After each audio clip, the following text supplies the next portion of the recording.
प्यारे प्यारे दोस्तों, नमस्कार। स्वागत है आप सभी का मेरे YouTube चैनल में। और आज हम लोग बिहार बोर्ड के कक्षा 7 के पाठ्य पुस्तक को पढ़ेंगे। ये हमारा विज्ञान विषय है और आज हम लोग पढ़ेंगे चैप्टर 5 पदार्थ में रासायनिक परिवर्तन। आइए हम लोग अपनी चैप्टर को स्टार्ट करें। आपने पिछली कक्षा में पदार्थों में परिवर्तन के बारे में जाना है। आपने दूध से दही बनते, दूध खट्टे होते, रबर बैंड को खींचते इत्यादि देखा होगा। क्या ये सभी एक ही प्रकार के परिवर्तन हैं? आपने देखा होगा खुरपी, कुल्हाड़ी, चाकू, चिमटा आदि को हवा में कुछ दिनों तक खुला रख देने पर उनमें जंग लग जाती है। रसोई में लोहे का गीला तवा कुछ समय तक खुला छोड़ देने पर उसमें भी जंग लग जाती है। जंग लोहा नहीं है, जंग उस पदार्थ से भिन्न होती है जिस पर यह लगती है। क्या आप कुछ ऐसे और भी परिवर्तन बता सकते हैं जिनमें नए पदार्थ बनते हैं? जैसे लोहे के साथ अभिक्रिया के कारण कॉपर सल्फेट विलयन के रंग में परिवर्तन। यहाँ पे क्रियाकलाप दिया गया है, उसको हम लोग स्किप करते हैं। आपको विलयन के रंग में जो परिवर्तन दिखाई देता है वह कॉपर सल्फेट और लोहे के बीच अभिक्रिया के कारण होता है। विलयन का रंग परिवर्तन हो जाना कॉपर सल्फेट की जगह एक नए पदार्थ बनने के कारण होता है। आप नींबू के रस की जगह सिरका भी उपयोग कर सकते हैं। क्या खाने के सोडे एवं नींबू के रस की आपस में कोई क्रिया हो रही है? शीशी में हो रही क्रिया को ध्यान से देखिए और बताइए कि क्या शीशी में कोई गैस बन रही है? अपने जवाब का प्रमाण भी दीजिए। किस अवलोकन के आधार पर आप बता सकते हैं कि शीशी में कोई नया पदार्थ बन रहा है? एक साफ शीशी में ताजे बने चूने का पानी लेकर उसमें बन रही गैस को प्रवाहित कीजिए। क्या चूने के पानी में कोई परिवर्तन हो रहा है? पुनः एक खाली शीशी लीजिए, इसमें जलती हुई माचिस डालकर देखिए कि वह कितनी देर में बुझती है। अब इस शीशी में उपर्युक्त क्रियाकलाप द्वारा बनी गैस को जमा कीजिए और फिर से जलती हुई माचिस अंदर डालिए। यह क्रिया बार बार दोहराइए। शीशी में खाने की सोडा और नींबू के रस में परिवर्तन निम्न प्रकार से होता है। कार्बन डाइऑक्साइड की कहानी। हम सभी जानते हैं कि कार्बन डाइऑक्साइड एक गैस है जो हमारे जीवन के लिए कई महत्वपूर्ण क्रियाओं के लिए आवश्यक होती है, जैसे प्रकाश संश्लेषण, श्वसन आदि। इतनी महत्वपूर्ण गैस का पता कैसे चलता है? क्या पहले ही इसे कार्बन डाइऑक्साइड गैस मान लिया गया था, अथवा कुछ क्रमबद्ध अध्ययन एवं प्रयोगों के निष्कर्षों के आधार पर यह बात सत्यापित हुई कि उक्त गैस कार्बन डाइऑक्साइड है? कार्बन ऑक्साइड की खोज की दिशा में पहला महत्वपूर्ण कार्य जॉन हेलमोंट ने 1630 में किया। हेलमोंट ने एक बंद पात्र में चारकोल को जलाया तो उन्होंने पाया कि जलने के बाद बची राख का द्रव्यमान चारकोल के वास्तविक द्रव्यमान से काफ़ी कम था। इस आधार पर उन्होंने यह निष्कर्ष निकाला कि चारकोल के द्रव्यमान में हुई कमी एक अदृश्य पदार्थ में परिवर्तन हो गई, जिसे उन्होंने गैस नाम दिया। उन्होंने सूक्ष्म जीवों द्वारा किण्वन और कुछ अन्य प्राकृतिक प्रक्रियाओं में भी इस गैस के बनने की पहचान की। John Helmont. 1756 में जोसेफ ब्लैक ने कार्बन डाइऑक्साइड के गुणों को ज़्यादा विस्तृत रूप से अध्ययन करने की कोशिश की।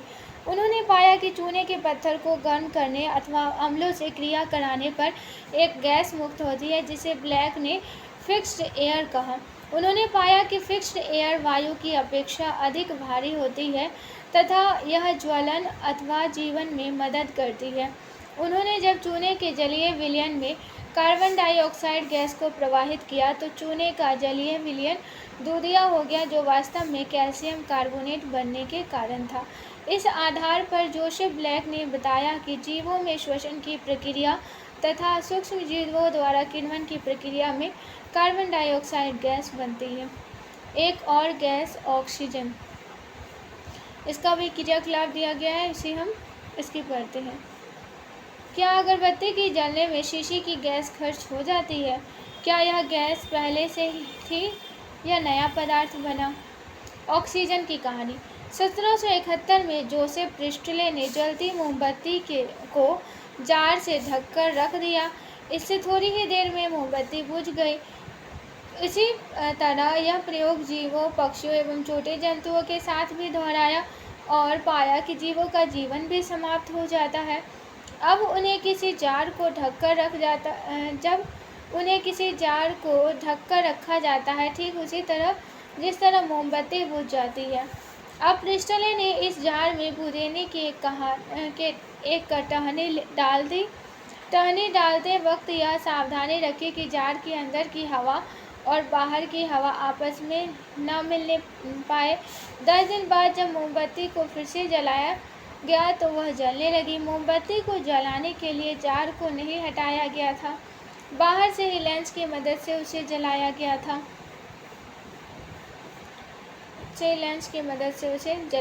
था। प्रिस्टले ने निष्कर्ष निकाला था कि पुदीने ने हवा को फिर से शुद्ध कर दिया है। आज हम कह सकते हैं कि मोमबत्ती के जलने से ऑक्सीजन खर्च हो गई थी और कार्बन डाइऑक्साइड बन गई थी।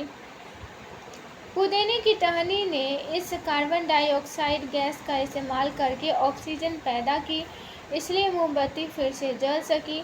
फ्रांस के एंटोन लेवाइजे ने भी प्रिस्टले से सुना था कि कैसे उन्होंने हवा में से ऑक्सीजन अलग की और ऑक्सीजन के गुण का क्या है।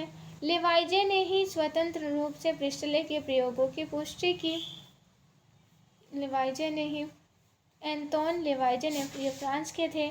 इसके कुछ ही समय बाद यह पता लगा कि पानी का एक अवयव ऑक्सीजन है और हाइड्रोजन को हवा या ऑक्सीजन में जलाने पर पानी प्रभावित होता है।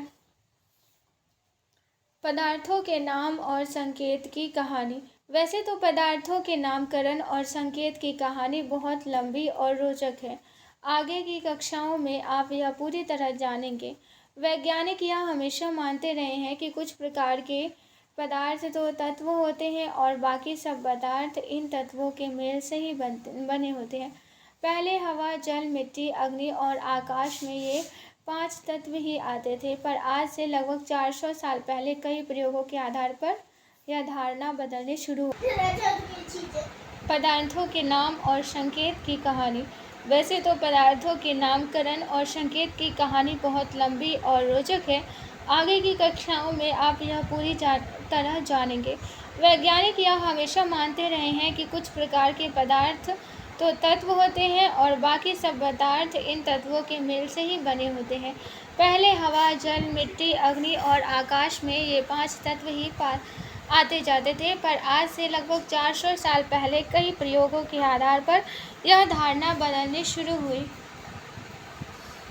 आज तो 100 से अधिक तत्व खोजे गए हैं। उनमें से कुछ से तो आप परिचित भी होंगे, जैसे सोना, चांदी, लोहा, तांबा आदि।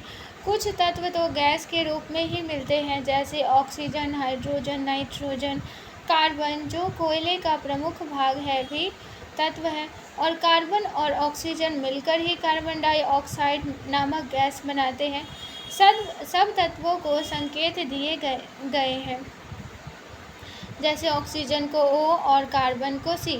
सोचो ऐसा क्यों? और दोनों मिलकर CO2 यानी कार्बन डाइऑक्साइड बनाते हैं।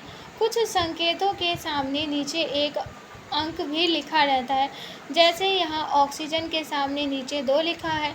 इसका कारण थोड़ा जटिल है, जो आप आगे की कक्षाओं में जानेंगे। आगे कुछ पदार्थों के रासायनिक नाम के साथ उनके सूत्र संकेतों की भाषा में दिए रहेंगे। ये केवल आपका रसायन शास्त्र की भाषा से प्रारंभिक परिचय के लिए है। इन्हें अभी याद करने की आवश्यकता नहीं है।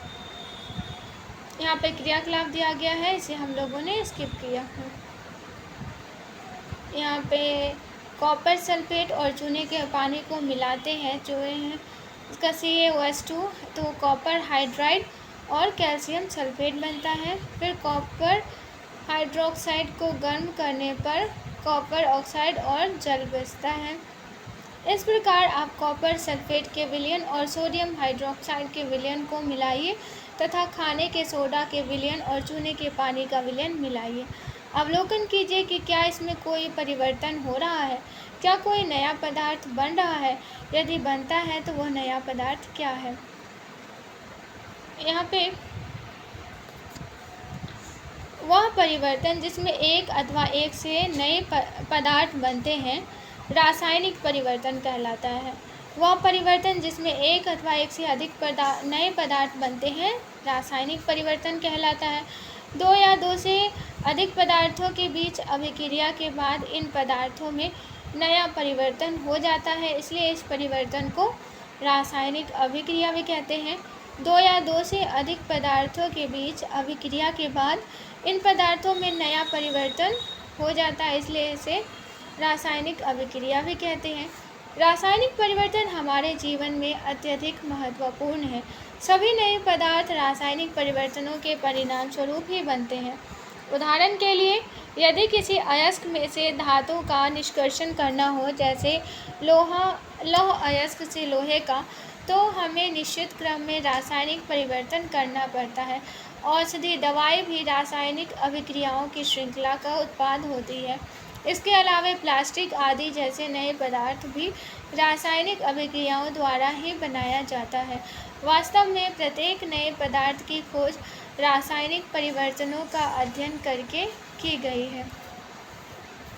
रासायनिक परिवर्तन में नए पदार्थ के बनने के साथ साथ निम्नलिखित घटनाएं हो सकती हैं: ऊष्मा, प्रकाश अथवा किसी अन्य प्रकार के विकिरण का बाहर निकलना अथवा उनका अवशोषित होना, ध्वनि का उत्पन्न होना, गंध में परिवर्तन होना अथवा इसकी नई गंध बनना, और रंग में परिवर्तन, किसी गैस का बनना।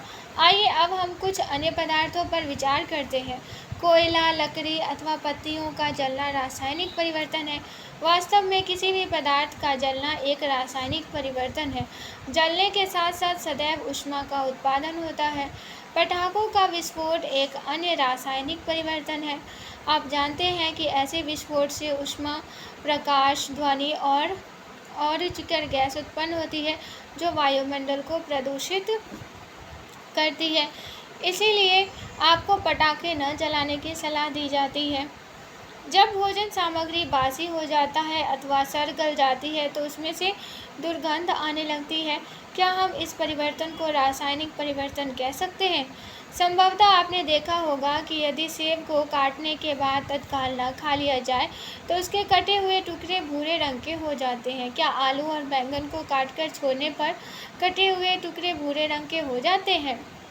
चावल पकना, पटाखों का विस्फोट, भोजन सामग्री बासी होना, सेब का रंग बदलना, प्रकाश संश्लेषण, पाचन, लोहे में जंग, सब क्या है? रासायनिक परिवर्तन है।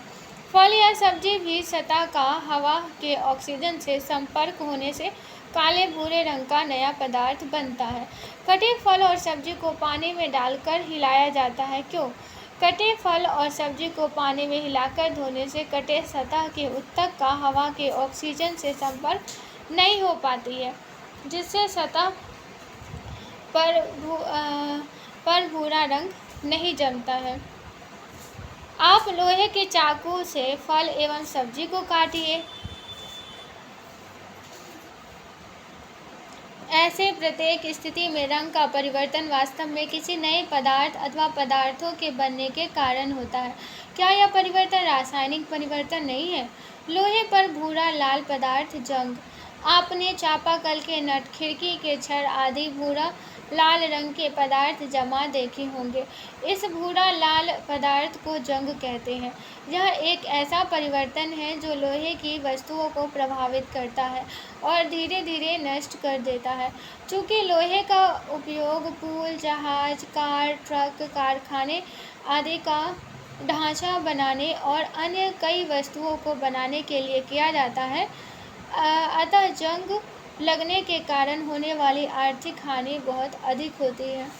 जंग लगने के लिए ऑक्सीजन और जल दोनों की उपस्थिति अनिवार्य है। क्रियाकलाप दिया गया है, इसको हम लोगों ने स्किप किया है। समुद्र तट के निकट लोहे में जल्दी जंग लग जाता है। लवण युक्त जल जंग लगने की प्रक्रिया की दर को बढ़ा देते हैं। हम जंग लगने से रोकथाम कैसे करते हैं? आप साइकिल के रिम एवं हैंडल में जंग लगते देखे हैं। अपने घर की खिड़की के छड़ पर पेंट की परत डालते देखा होगा। ऐसा क्यों किया जाता है? लोहे की वस्तुओं को ऑक्सीजन अथवा जल अथवा दोनों के संपर्क में आने से बचाकर वस्तुओं में जंग लगाने से बचाया जा सकता है।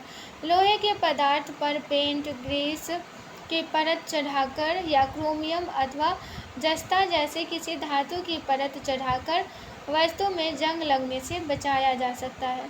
लोहे पर जिंक की परत चढ़ाने की प्रक्रिया यशद लेपन यानी कि गैल्वेनाइजेशन कहलाता है। स्टेनलेस स्टील लोहे में कार्बन और क्रोमियम, निकेल तथा मैग्नीज जैसी धातुओं को मिलाकर बनाया जाता है। इसमें जंग नहीं लगती है। रवाकरण यानी कि क्रिस्टलाइजेशन। आप जानते हैं कि साधारण नमक को समुद्र तल के वाष्पन द्वारा प्राप्त किया जा सकता है। इस प्रकार प्राप्त होने वाला नमक शुद्ध नहीं होता है और उसके रवा छोटे होते हैं। इस प्रकार प्राप्त नमक के रवा के आकार को स्पष्ट रूप से नहीं देखा जा सकता है। तथापि किसी पदार्थ के शुद्ध तथा बड़ी आकार के रवा उनके विलयन से प्राप्त किए जा सकते हैं। यह प्रक्रिया रवाकरण कहलाती है। क्या रवाकरण में कोई नया पदार्थ बन रहे हैं? यहाँ पे फिर क्रियाकलाप दिया गया है, इसको भी हम लोगों ने स्किप किया है।